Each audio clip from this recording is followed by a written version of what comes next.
Hey, everybody, welcome to the show, and thank you for listening wherever you are and supporting this project.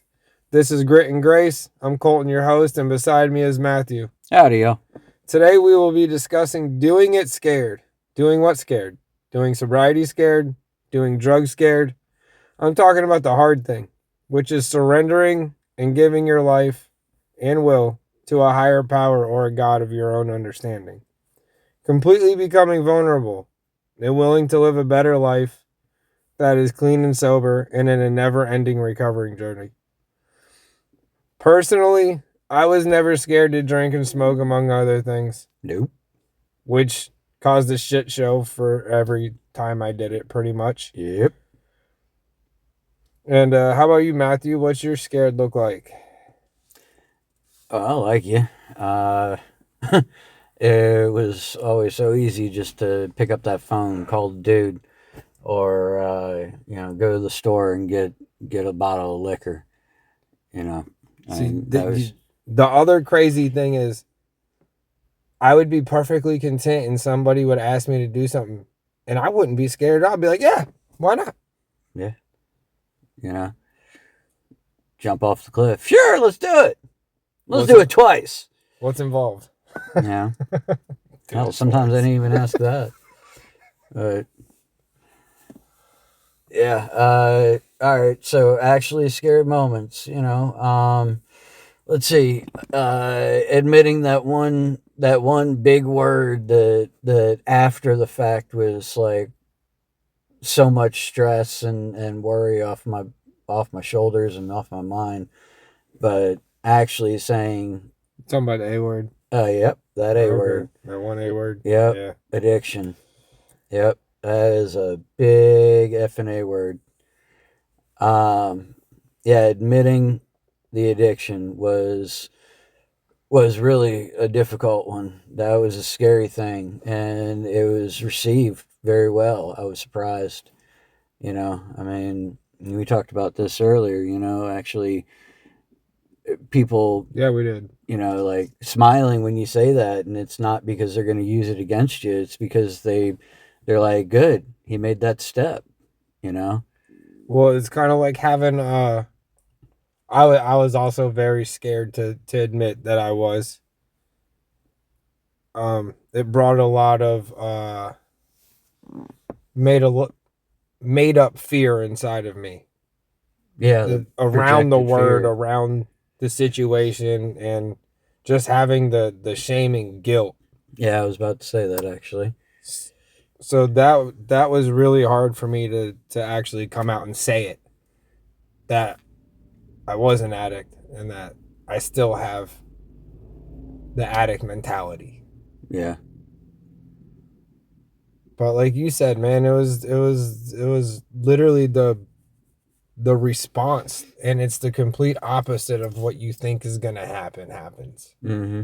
All that projected energy into your expected or expectations of others, and you're literally judging yourself at the moment while you're thinking about it's them, that are going to respond in this way. But the whole time it was, internally in the scariest neighborhood, the demons in your mind telling you, that you're going to be judged for it, and you're going to be, thought some certain way.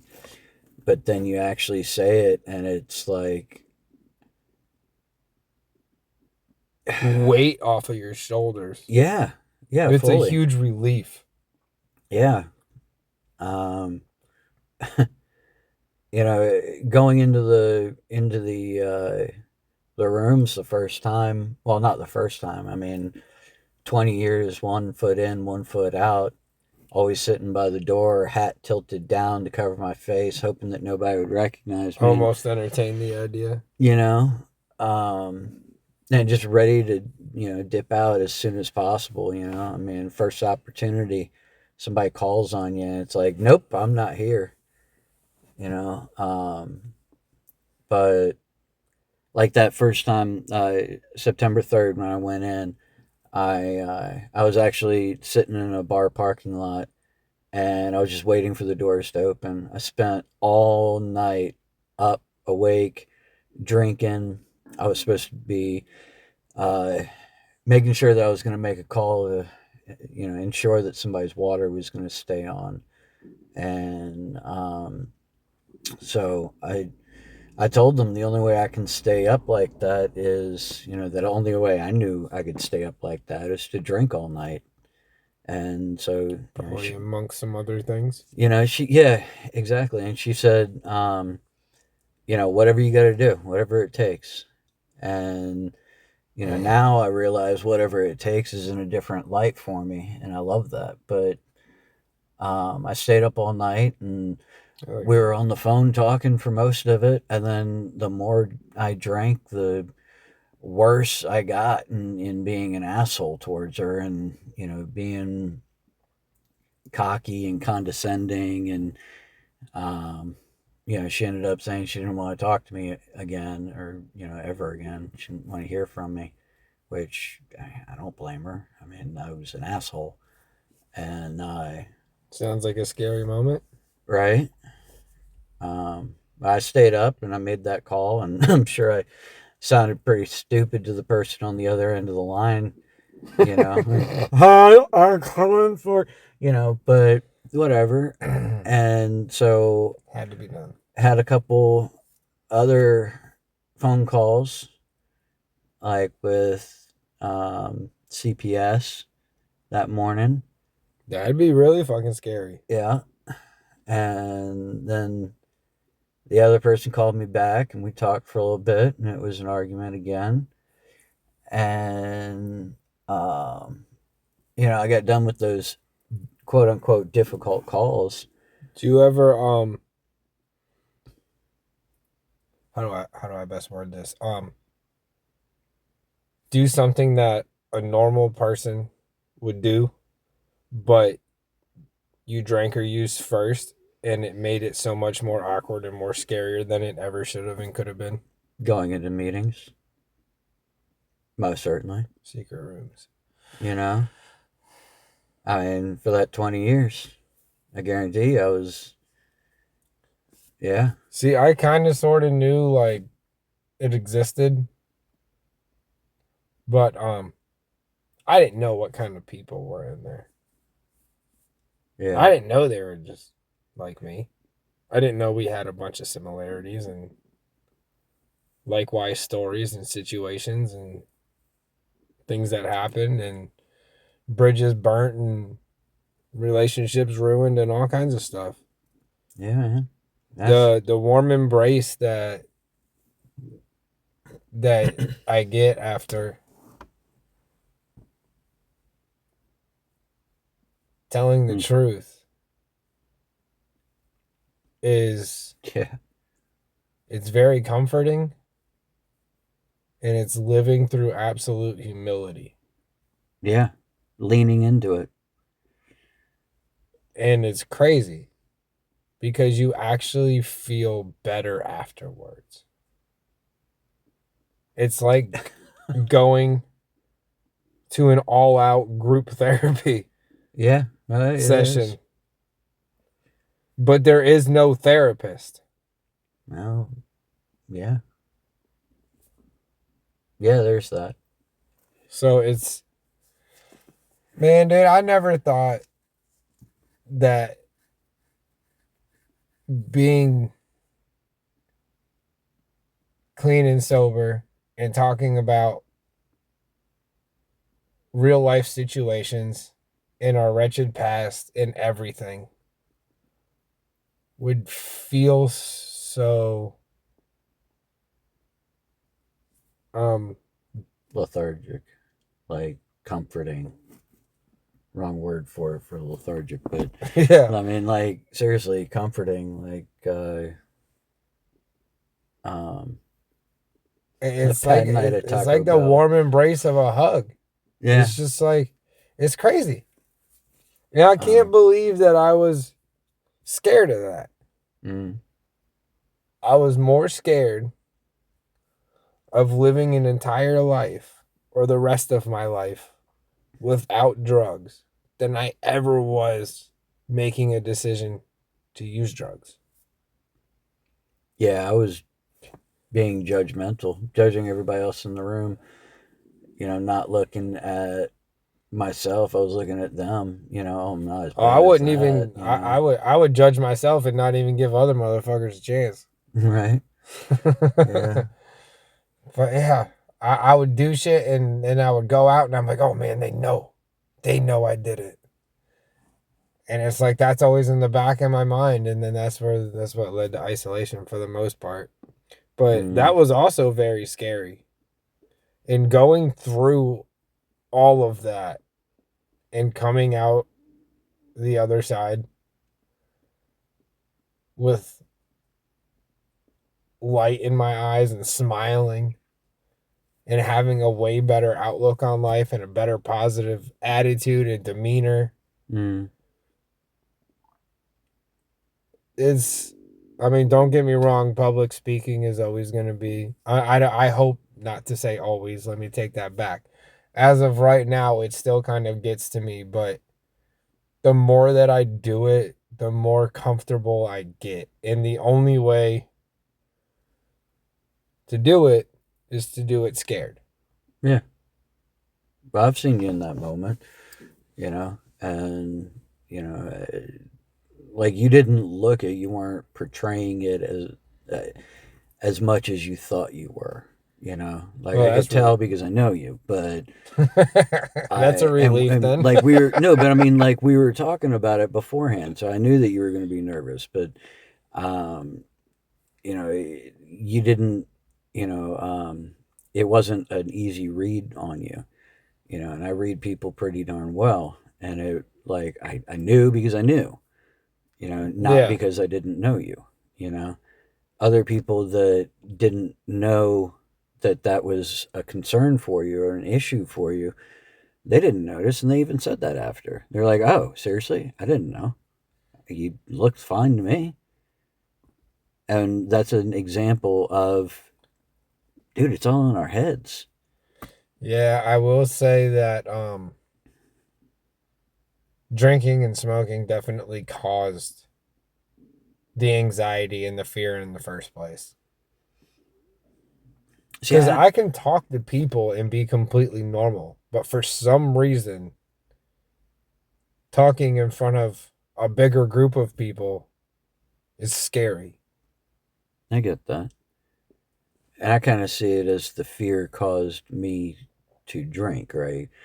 I mean, maybe that's not the right way of looking at it, but, I was scared of life. I was scared of lifing, adulting, I was scared of you know. feeling things. Yeah, exactly.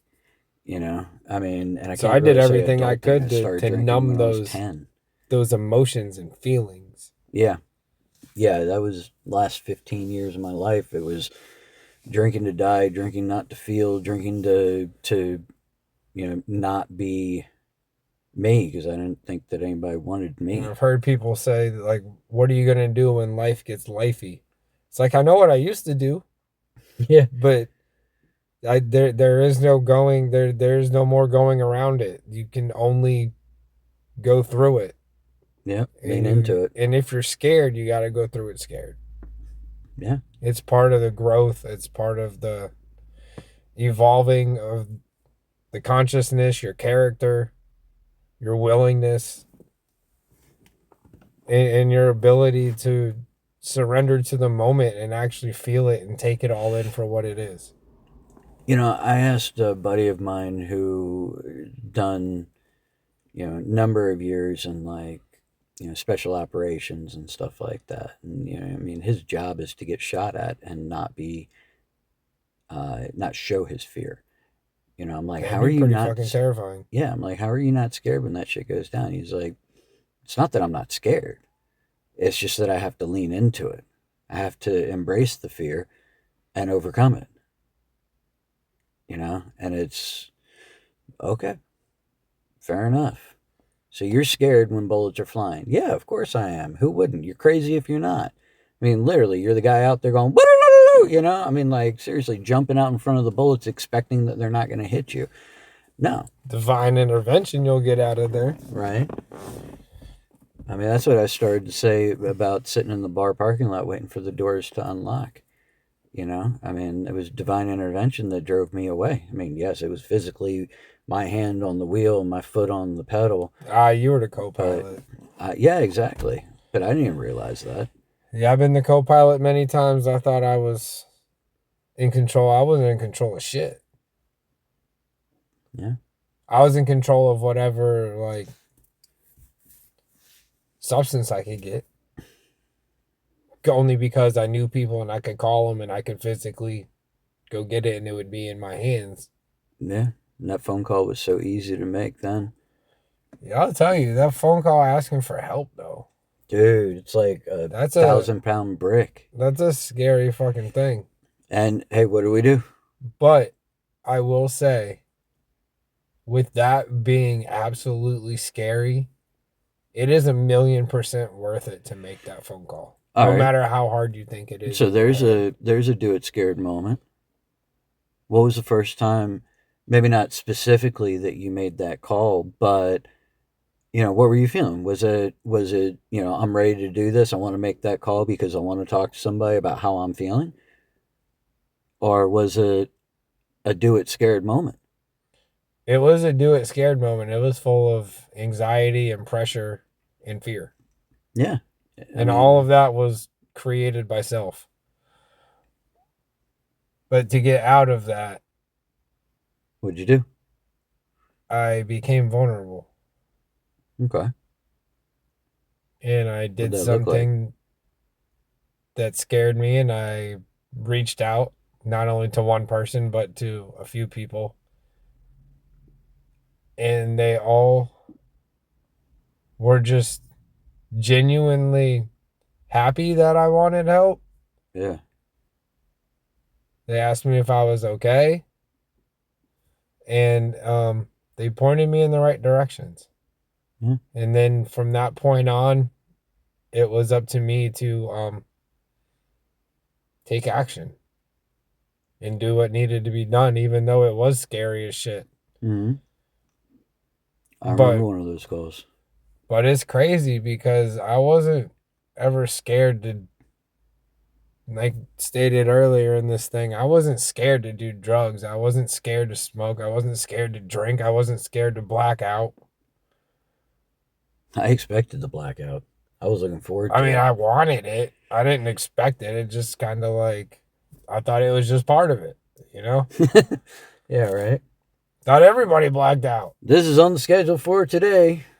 That was on my schedule every day. Blackout, 9 p.m. It's like, no. Oh, dude, 9 p.m. It's more like 6 a.m. for me.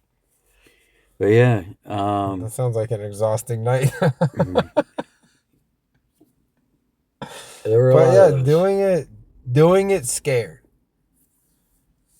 No matter what, if you want it bad enough, the scary thing becomes repetition and it normalizes